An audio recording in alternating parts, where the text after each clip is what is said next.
Michael Waldron, aka the man that wrote Doctor Strange in the Multiverse of Madness and Loki, recently talked with Sci-Fi, and he told them some interesting details in regards to Doctor Strange and how the character has changed since the first film to the new one. And this of course includes the character's growth and evolution throughout the entire MCU so far. So the interesting quote here that he gave to Sci-Fi says, and I quote, "How can you go deeper into the character of Stephen Strange? This is a guy who's been through a lot in the last several years. What effect does that have on someone so powerful?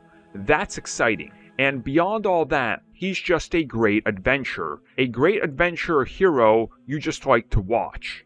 End quote. So as you can tell here, the one thing that they keep iterating on in multiple interviews now is talking about the adventure, right? The adventure, like Indiana Jones, it's like an adventure, they're going on an adventure.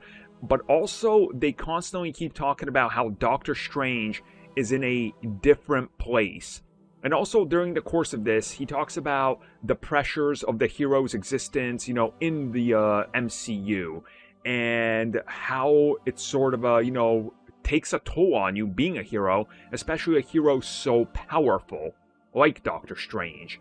And to me, every time I hear another interview, or the more they talk about how these characters are going to be different, I get the sense that Doctor Strange in this film is going to be a little bit more cynical, and also a little bit more unsure, and a little bit more reluctant to do certain things. Like, I'm almost getting the sense that he's going to turn somewhat like curmudgeon-y, like, an old man, get off my multiverse type of Doctor Strange here. Before, of course, he realizes, no, I gotta get back to it. I got a job. I can't just be this awful person here. There's a multiverse to save, and I'm the one that can sort of, get into this.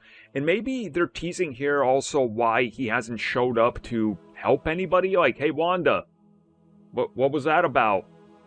Stop. Like, why didn't he just show up, right?